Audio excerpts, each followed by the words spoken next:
La physique quantique, un monde à part qui attise la curiosité et l'enthousiasme de nombreuses personnes en quête de sens et de bien-être. Elle offre son lot de mystères, mais a aussi fait émerger une large palette d'arguments semblant confirmer les intuitions ancestrales, notamment dans le domaine de la santé.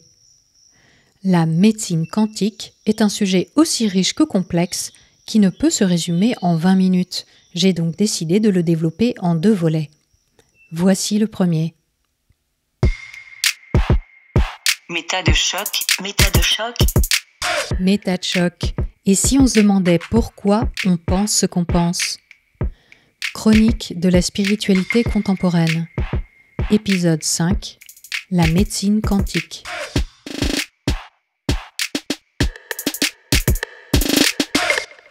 Je vous parlais dans le premier épisode de cette série de l'impact qu'a eu le film documentaire Le Secret sur la propagation massive de l'idée de pensée positive et de loi de l'attraction. C'est également un film qui a donné voix à un autre grand thème cher au milieu spirituel, la physique quantique.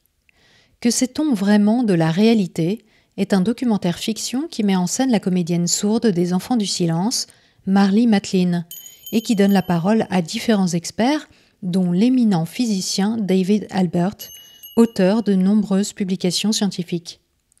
Exposant diverses notions de neurosciences et de physique quantique de manière accessible, le film ouvre à des perspectives enthousiasmantes sur la connaissance de l'univers et la santé humaine. Dualité onde-corpuscule, onde de probabilité, non-localité, principe d'incertitude ou encore effet de l'observateur, ces notions complexes donnent lieu à diverses interprétations semblant mener à l'idée selon laquelle l'univers ne serait pas fait de matière, mais de pensée, et que le vide, constituant principal de l'univers, serait en fait un champ unifié, une pure conscience qui se manifesterait sous forme d'ondes pour ensuite donner naissance aux particules. On retrouve ici défendues les idées fondamentales du mouvement New Age. Tout est en tout et nos pensées créent notre réalité. L'intrication quantique apporterait la preuve que tous les êtres humains sont reliés. La causalité temporelle induirait que notre futur aurait un effet sur notre présent. Suivant un fil de raisonnement logique, le film arrive à la conclusion qu'il est tout naturel d'étendre les connaissances de la physique quantique à notre corps, puisque celui-ci serait une manifestation directe de la conscience universelle. Quand on creuse, on se rend compte que ce film a été produit par l'école de l'illumination de Ramtha, fondée par Judy Zebra Knight.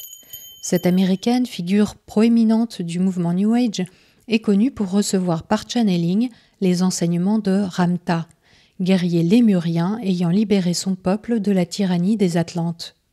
Ce maître ascensionné transmettrait à travers elle les secrets de l'immortalité. Autre point important, le physicien David Albert s'est dit outrageusement choqué par le contenu du film et la manière dont ses propos avaient été déformés au montage pour justifier un hypothétique lien entre physique quantique, spiritualité et conscience. En réalité, c'est la communauté scientifique tout entière qui a crié à la récupération et à l'extrapolation des concepts de la physique, aboutissant à des contre-vérités scientifiques. Pour autant, l'idée d'une médecine quantique est-elle à écarter totalement ?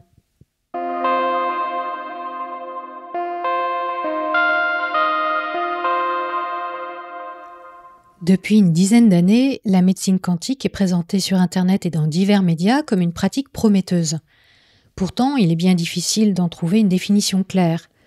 On y utilise certes des mots aux allures scientifiques comme logique quantique, entropie quantique, cohérence quantique, résonance quantique, superconductivité induite par des photons, ondes scalaires, champ de torsion ou quanta. Mais si on cherche à savoir quelles sont les études scientifiques qui sous-tendent cette nouvelle médecine, on reste dans le flou. Bien sûr, celle-ci dit s'appuyer sur la physique quantique, discipline considérée comme la plus utile de la physique moderne, puisqu'elle nous a permis de commencer à comprendre le fonctionnement de l'infiniment petit, la lumière, les atomes, les électrons. Vous n'en avez sans doute pas conscience, mais nombre d'outils de votre quotidien sont des applications très concrètes de ces découvertes. Par exemple, l'IRM, le laser, les diodes électroluminescentes, LED, la mémoire flash, le disque dur et votre smartphone. Bref, Vivre sans la physique quantique, ce serait comme retourner à l'âge de pierre. La médecine quantique invoque donc Albert Einstein et Max Planck et annonce un changement de paradigme dans le domaine médical. Mais comment ? Par la mise en relation de 3 notions, l'état quantique, l'énergie et l'information. Les particules quantiques, c'est-à-dire infiniment petites, seraient porteuses d'informations transmises par le biais d'une énergie présente en toute chose, notamment dans le corps. Si tout dans l'univers est constitué d'un même élément primaire, si notre ADN est le réceptacle de cette mémoire, alors notre corps contiendrait cette information dans chacune de ses cellules. Phénomène que la médecine quantique appelle signature du vivant. Certaines personnes et certaines machines seraient capables de mesurer cette énergie et de la modifier par biorésonance. Dans cette perspective, le symptôme, la pathologie, serait le résultat d'un déficit ou d'une anomalie dans l'information. En étudiant notre champ énergétique et nos particules subatomiques, on pourrait établir l'origine de nos problèmes de santé et même réveiller les pouvoirs d'auto-guérison qui sommeillent en chacun de nous pour revenir à un équilibre naturel de pleine santé, l'homéostasie. Nous avons ici affaire à une approche holistique qui dit rejoindre les connaissances médicales ancestrales et prendre en compte l'être humain dans toutes ses dimensions. Cette volonté de concilier science et enseignement des sociétés traditionnelles est encore une fois typique de l'ésotérisme New Age. Si vous ne l'avez pas encore fait, je vous conseille à ce sujet l'écoute de l'épisode 2 sur l'histoire du mouvement.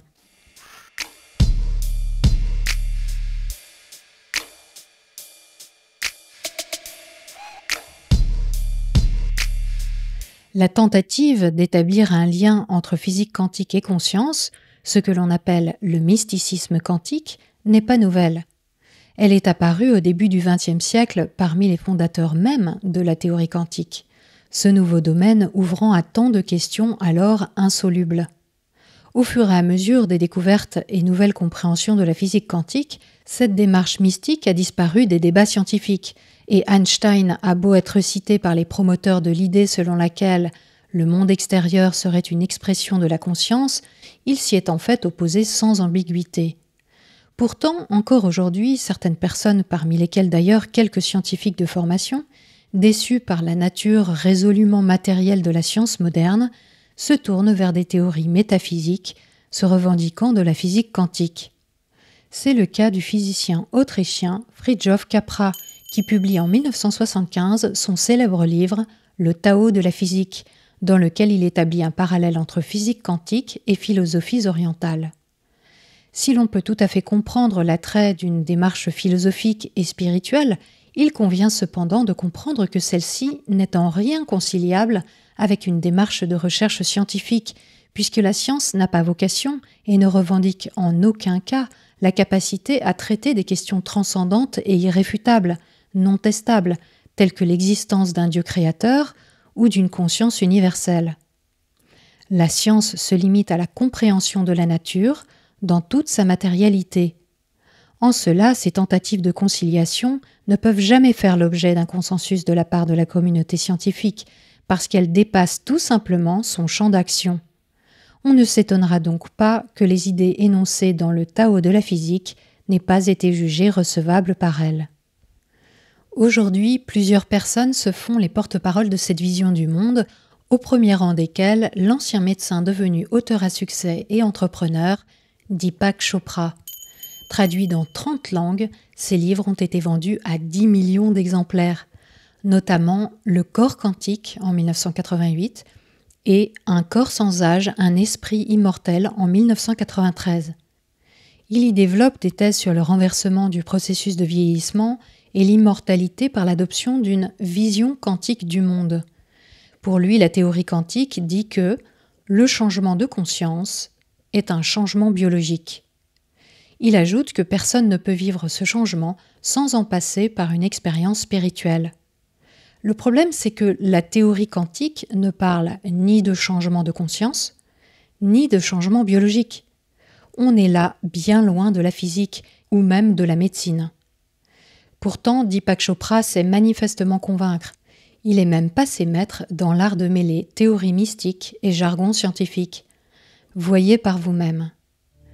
Nous sommes tous des champs d'énergie et d'informations localisés comportant des boucles de rétroaction cybernétique en interaction au sein d'un champ non localisé d'énergie et d'information. Ou encore, la guérison pourrait être un phénomène discontinu, quelque chose d'imprévisible qui arrive dans la prolifération de l'incertitude. Comprenne qui pourra. Dans le paysage de la médecine quantique, on trouve également deux scientifiques qui, tout comme Fritjof Capra, ont délaissé les routes de la recherche méthodique au profit d'hypothèses théologiques toutes personnelles et non reconnues par leurs pairs. Il y a tout d'abord le Britannique Rupert Sheldrake, docteur en biochimie, bien connu pour sa conférence TEDx donnée pieds nus au sujet de ce qu'il appelle le champ morphique, hypothèse non démontrée scientifiquement, ni par lui-même, ni par quiconque. Et puis l'Américain Bruce Lipton, docteur en biologie du développement, ayant beaucoup communiqué sur l'épigénétique, c'est-à-dire l'interaction entre notre ADN et l'environnement. Dans son livre « Biologie de la croyance », il explique que nos croyances contrôlent plus la biologie humaine que notre héritage génétique. Il pense que le fonctionnement des cellules démontre l'existence de Dieu et se pose en victime de ce qu'il appelle la médecine newtonienne. Et de citer Einstein pour étayer ses propos. Pour finir ce panorama des grands défenseurs du mysticisme quantique, citons encore deux personnes. L'Américain Greg Braden, un géologue, qui affirme, sans en apporter aucune preuve, que nos sentiments changent la forme de notre ADN. Pour lui, je cite, « La science est en train d'introduire le concept spirituel des forces invisibles dans le monde physique. » Il a écrit de nombreux livres, publiés chez la très lucrative maison d'édition Hay House, fondée par Louise Hay, grande figure de la loi de l'attraction dont je vous parlais dans l'épisode 1. Enfin, on a le physicien amateur suisse Nassim Haramein, qui dit lui-même « Je n'avais pas envie qu'on me dise ce qu'est la physique. Je voulais l'apprendre, mais uniquement ce qui m'intéressait et de la façon dont je voulais l'interpréter. » Il n'a donc jamais fait d'études universitaires, mais en quête de vérité sur l'univers, la conscience et le « qui suis-je ?», il dit avoir écrit un papier sur la biophysique et la conscience dans lequel il prouve que toute l'information de l'univers se trouve dans un proton. Il conclut « L'information ne peut pas se perdre, donc le concept d'âme a un sens. » Si l'on devait résumer le message de ces penseurs de la médecine quantique, on pourrait dire que l'amour est la porte du quantique, et qu'agir quantiquement, c'est agir en restant centré sur son cœur. À force d'aimer, on réintroduit dans notre vie et dans notre corps un peu de la conscience originelle et des pouvoirs qui en résultent.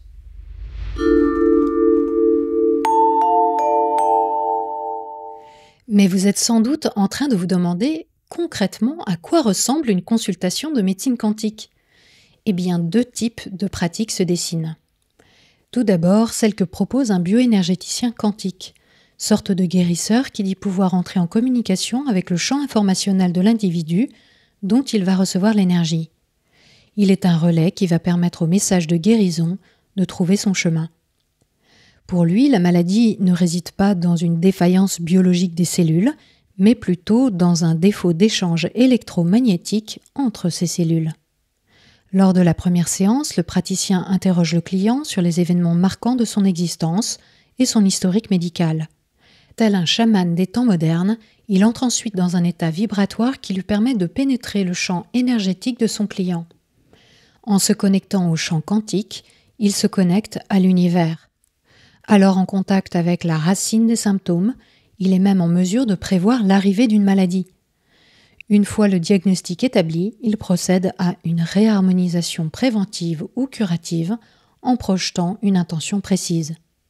Chez un client porteur de pollution, de failles, de fuites, de trous dans son biochamp ou aura, ou souffrant d'un décalage de ses chakras, le bioénergéticien va opérer une réparation en les transmutant. Certains présentent la chose en ces termes. Lorsqu'un guérisseur se concentre sur son client, il transmet les informations de guérison au champ de torsion du client au moyen d'ondes. Ce champ de torsion transmet ensuite l'information au champ de biophotons qui la transmet à son tour aux cellules, ce qui stimulera la guérison. Il existe une grande diversité de praticiens et presque autant d'explications de ce phénomène. Yannick Vérité, fondateur de l'Institut de bioénergie et méthode quantique, se présente comme ostéopathe, kinésiologue, bioénergéticien, hypnotiseur et naturopathe. Il affirme avoir une lecture multidimensionnelle agissant sur le physique, l'émotionnel, le psychisme et le spirituel, et propose des formations pour que d'autres puissent en faire de même.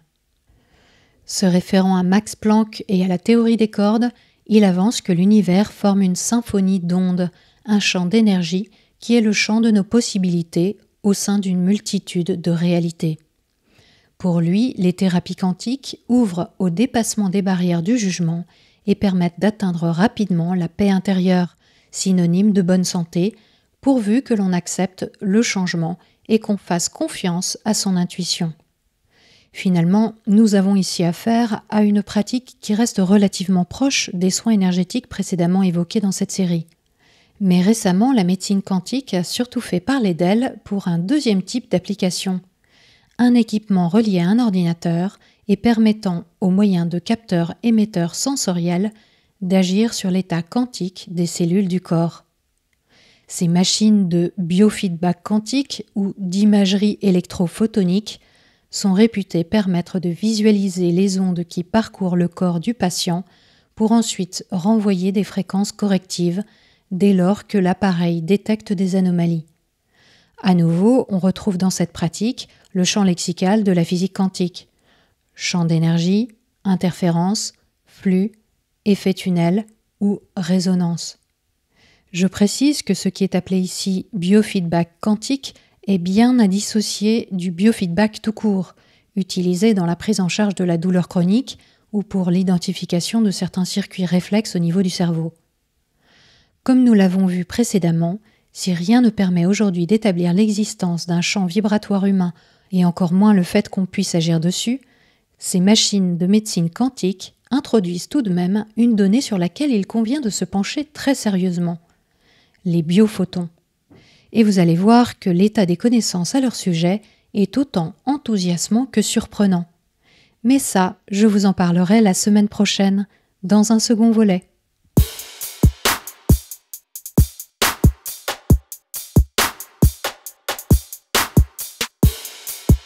Le suspense est insoutenable et votre cœur balance entre gratitude et ressentiment.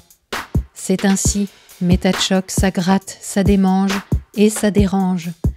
Mais je ne vous laisse pas seul face à votre désarroi. N'hésitez pas à me faire part de vos interrogations, de vos requêtes sur les réseaux sociaux. Je vous répondrai. Et si vous pensez que cette émission humble et superbe mérite d'être connue du plus grand nombre, parlez-en autour de vous. Vous serez sans doute son meilleur porte-parole.